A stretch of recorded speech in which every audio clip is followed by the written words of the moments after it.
Thank you very much. Well, you got, within the compromise, you got 4 minutes more. Okay, so the next one would be Ivo Lovrić, who present potrazi za identitetom Srednja Europa kao politički zadač.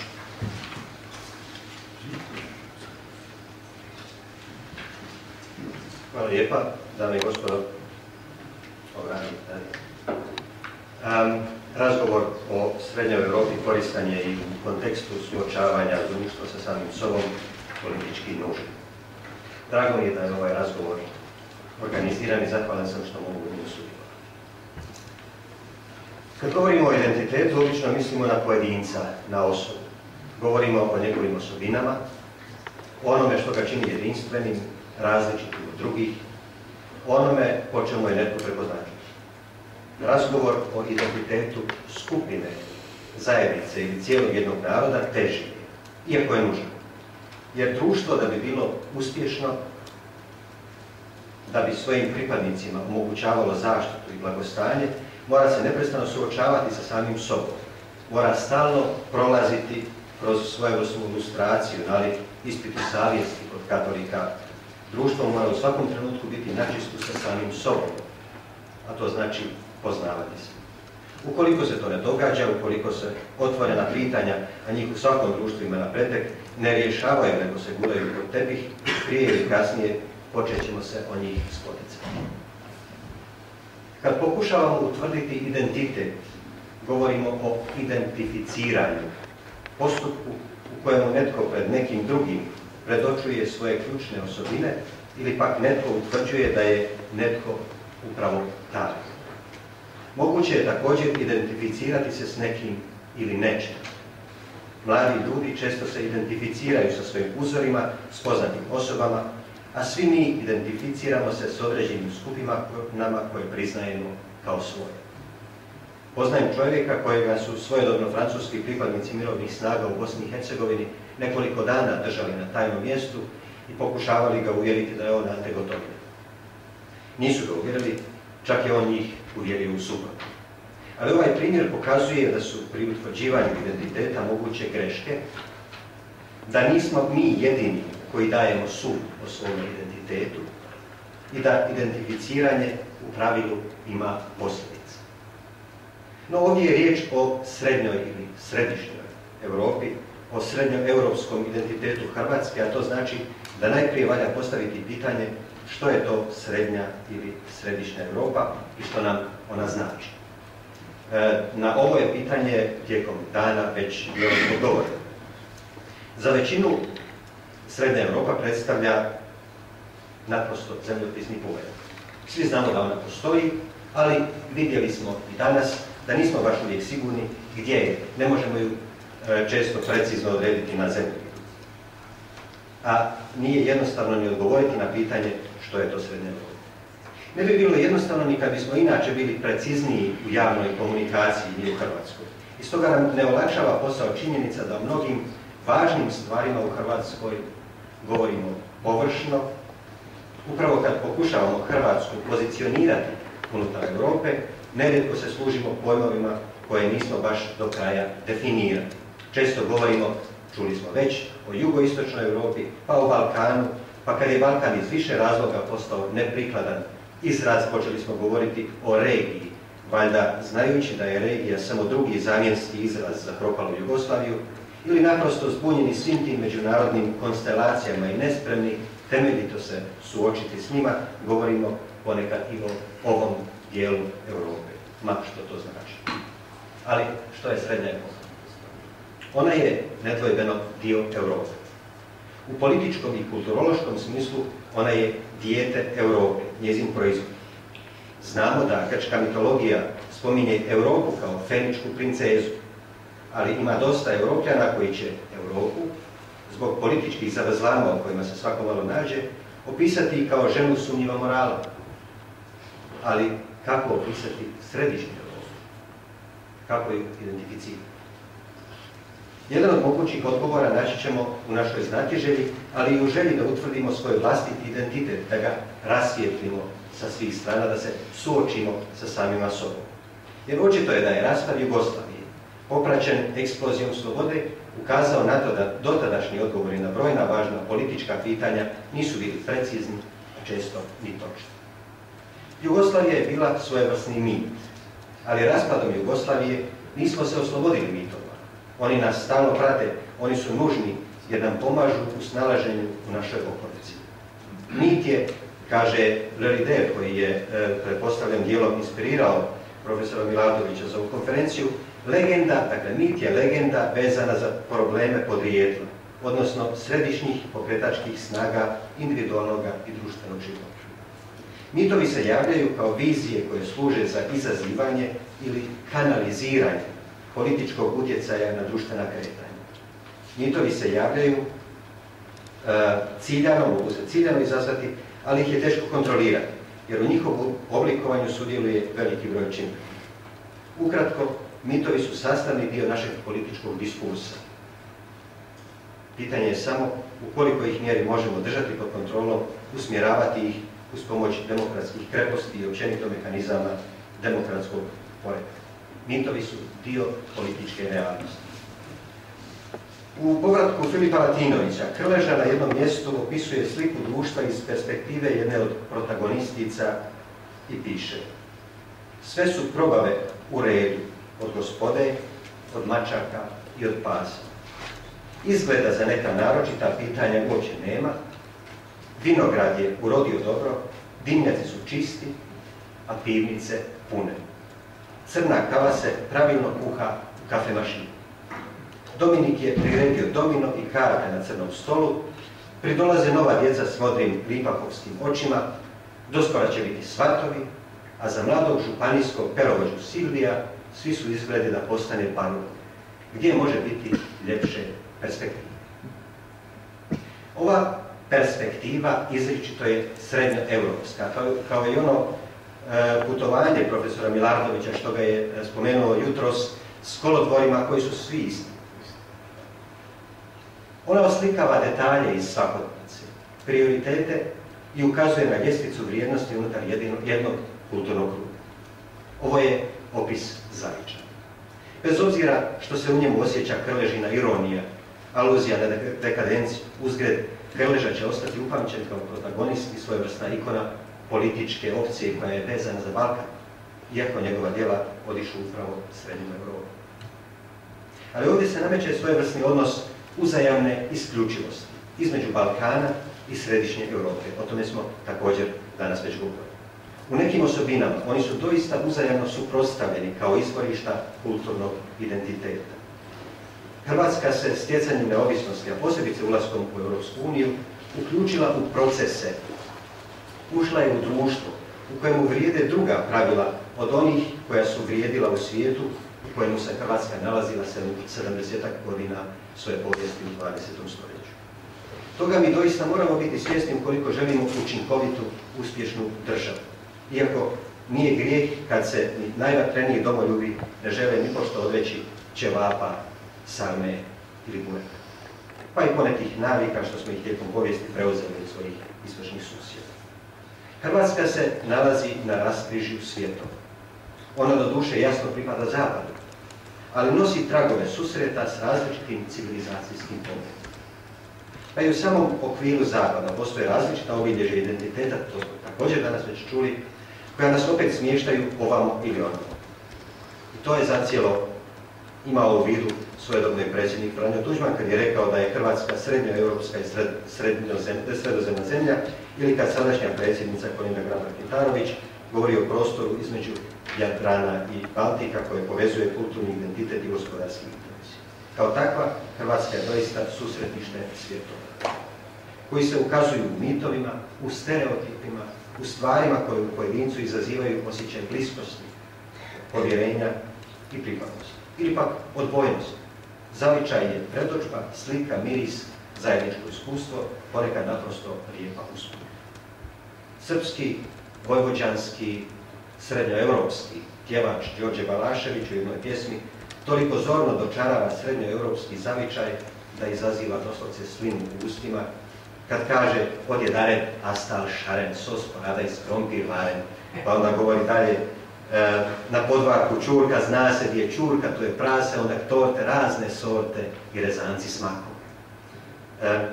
To je srednja Europa. To je osjećaj zavičaja.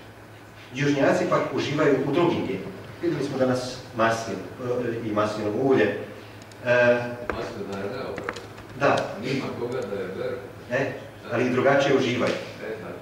Kad filozof sredozemne kuhinje, Veljko Barbieri, opisuje razne delicije, otkrivajući u svakoj pojedinoj ribi neko antičko božanstvo, ili barem mitskog junaka s čim se sudbinama susrećemo na svome stolu, to je također zavičaj. Kad je pak riječ o političkom zavičaju, najčešće se u tom smislu misli na političke stranke.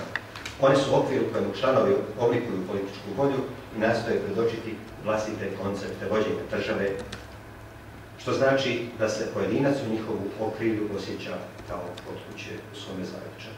Na isti se način može govoriti i o političkom zavičaju u širem kontekstu, ako uzmemo u obzir povijesne i kulturološke osobine određenog područja.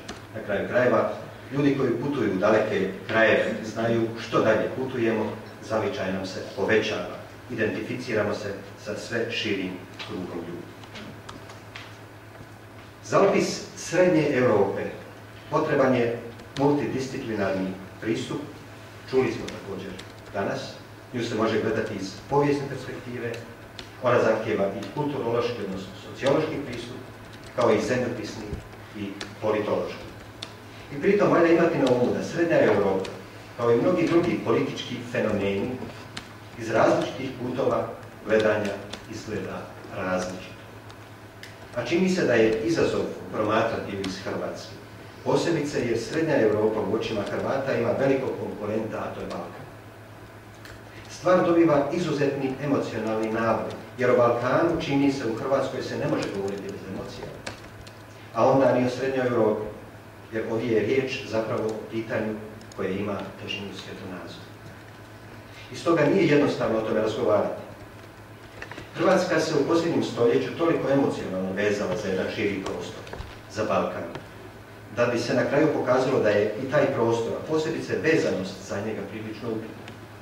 Mnogi Hrvati za vrijeme Jugoslavije bili su srcem i dušom Jugoslaveni i doista su tu cijelu državu prihvaćali kao svoj zavičaj, s njom su se cijelom identificirali.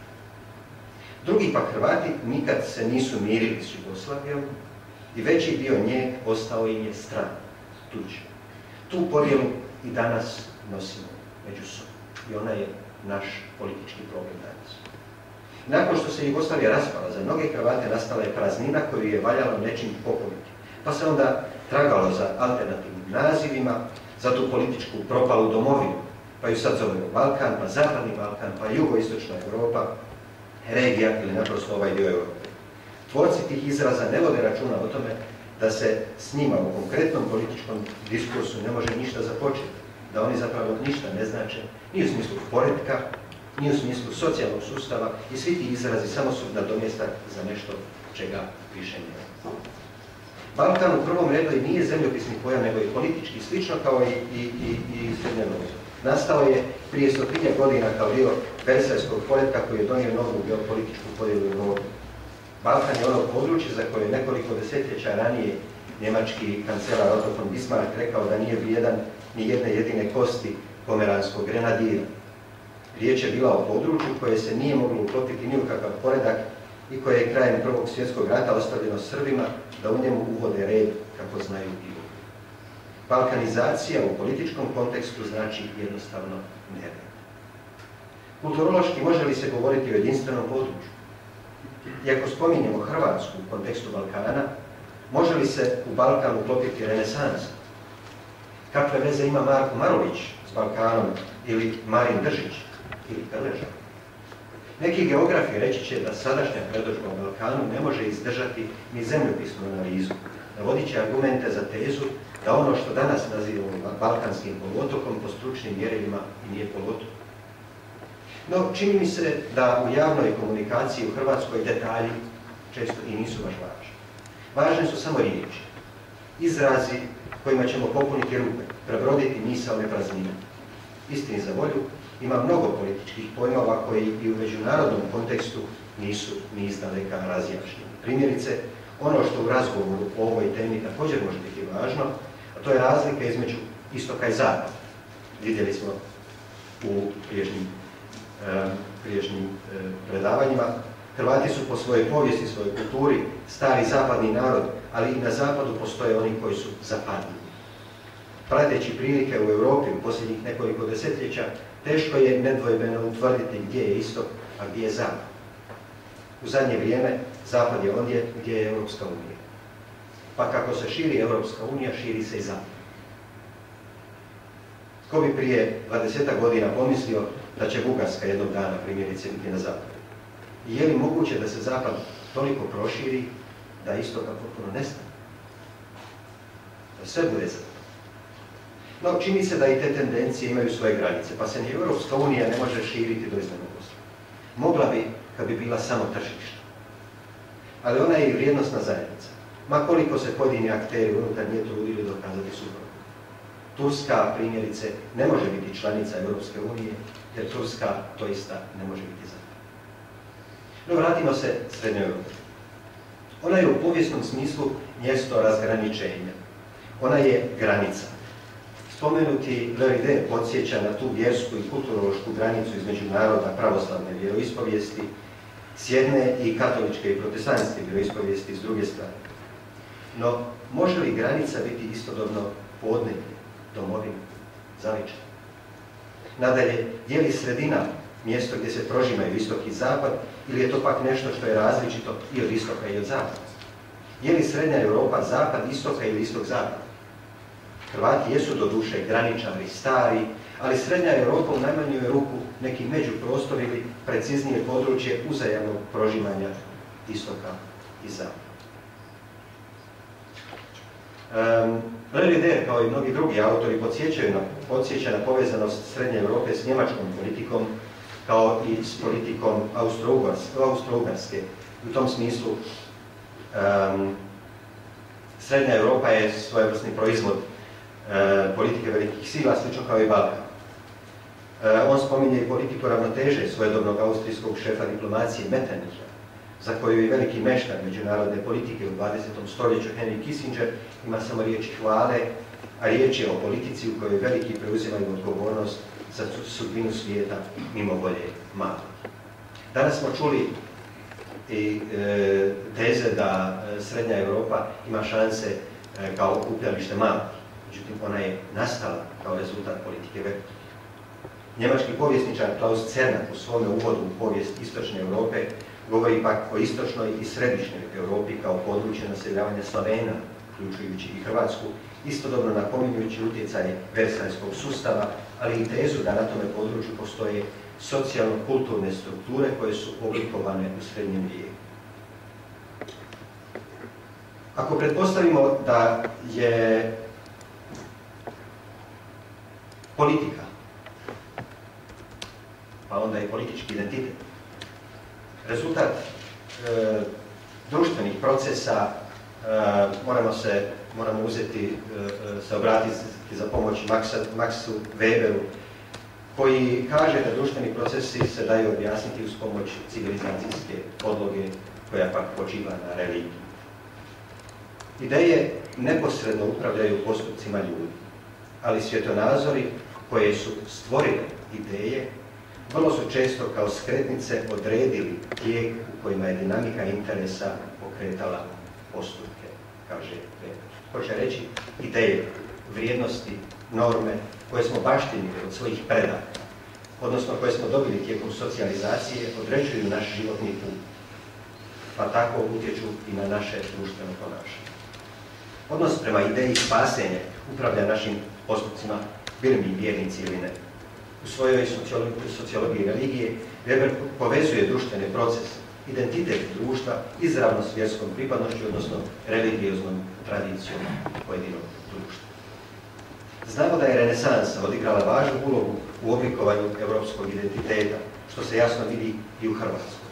Pa čak i među Hrvatima unutar Osmanskog carstva svojedobno, gdje nije bilo moguće graditi crkve i palače, ali je književnost putem crkve ulazila u svakodnevnicu ljudi. Hrvatski seljaci u Turskoj, Hrvatskoj, po vrijednostima do kojih su držali, normama koje su poštivali i svakodnevnim ritualima, bili su bliži seljacima u Tirolu, Bavarskoj ili Toskani nego muslimanima ili pravoslavcima u susjednom selu. Brojne značajke toga identiteta zadržale su se i do danas. I stoga ni sada u Bosni i Hercegovini ne možemo govoriti o jedinstvenom društvu. Sad kad znamo na kraju kako se oblikuje identitet, znamo i kako se njime manipulira. U političkom smislu potraga za identitetom uvijek je zanimljiva i teška, jer kad govorimo o politici, onda nužno govorimo i o njezinu temeljnom sadržaju, o društvenim sukobima i napetostima, bez kojih ona ne bi bila ni potrebna. Identitet hrvatskog društva danas. Govorimo zapravo o identitetu, a živimo mi u Hrvatskoj često u različitim svijetovima.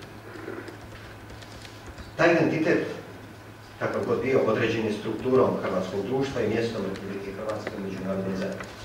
Ako ćemo govoriti detaljnije o identitetu, na njega utječe u prvom redu povijesna podloga, zatim činjenica da je Hrvatska neovisna država, da je članica Europske unije i NATO-a, zatim poredak koji iz toga proizlazi, oblici političke integracije i javnosti.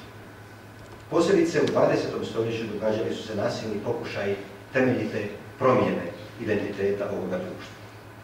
Upravo kad govorimo o Srednjoj Europi, ne bismo smjeli zaboraviti da je na kraju Drugog svjetskog rata Hrvatska ostala bez svojih Njemaca, koji su protjerani nakon što su dali snažni pečat gospodarskoj i kulturnoj slici Sjeverne Hrvatske. Nisu oni bili jedine žrtve nastojanja da se promijeni lice Hrvatske. Znamo u Istri da su fašisti, talijanski fašisti preuzimanjem vlasti doseljavali Italijane, posebice u prvom redu iz Sicilije, pa su onda komunisti preuzimanjem vlasti protjerali i pobili te Italijane, ne samo njih, nego i domaće autohtone Italijane, da bi naselili uglavnom Srbe i to u okviru vojne politike. A posebno dugoročne posljedice na hrvatsko društvo ostavila je strategija komunističkih vlasti koje su uvođenjem totalitarnog sustava eliminirali sve svoje protivnike, uključujući i one potencijalne. Danas znamo da su krajem Drugog svjetskog rata preuzimali gradove i sela s popisima onih koje treba ukloniti. Ne zbog toga što su pripadali dotadašnjoj totalitarnoj vlasti, takvi su se sami sklanjali, nego zbog toga što su bili sposobni, ugledni, utjecajni i što nisu bili pogodni za totalitarni koncept. Hrvatska je i tada još jednom lišena elita, a uspjeh društva ovisi o sposobnostima elita.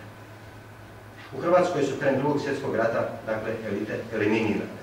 Na njihovo mjesto došli su poslušnici i tako je ostalo više manje do današnjih dana. U vremenu nakon toga na cijeni su bile komunističke ideje i Balkan. Svi oni koji se s time nisu slagali nisu bili na cijeni, ni oni ni njihovi životi. I držim da je na temelju toga nastala polarizacija u društvu. Možda malo pojednostavljeno rečeno, na one koji imaju šanse, koji su imali šanse i na one koji nisu imali šanse. Hrvatska danas žali zbog podjela unutar sebe, iako podjele postoje u svakom društvu, ali uspjeh društva i države ne ovisi o podjelama, nego o sposobnosti građana, posebice političkih aktera, da uspostave dijalog. A to uključuje i odnos poštovanja između onih koji su međusobno suprotstavljeni. A u Hrvatskoj to očito nije slučaj. I to je vjerojatno ključ nesposobnosti države da omogući ono zbog čega postoji, a to je blagostanje građana.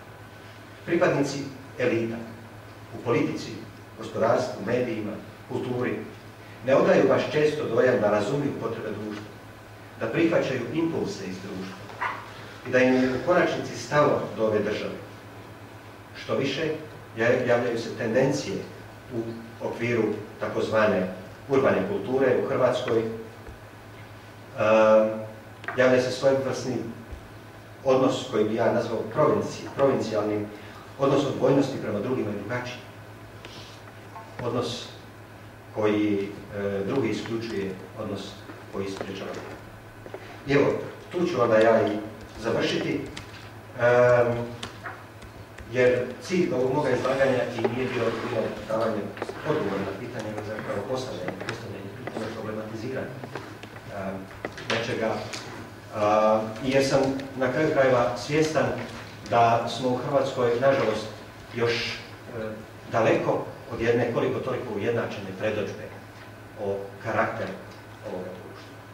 Evo, samo sam htio na neki način upozoriti na stvari koje su na to utjecale, ali kad govorimo o identitetu društva, dakle, moramo uzeti u obzir javnost kao prostor u kojem nužno sudjeluju svi građani i većina građana, u kojemu se oblikuju politička volja. Sad, pitanje je što oblikuje političku volju u Hrvatskoj. Na čemu, na kojim je temeljima ona misli. Manjka nam dijaloga, a što se tiče Srednje Europe, mislim da ćemo na pitanje naše pripadnosti Srednjoj Europi odgovoriti onda kad odgovorimo na pitanje našeg vlastitog identiteta. Hvala.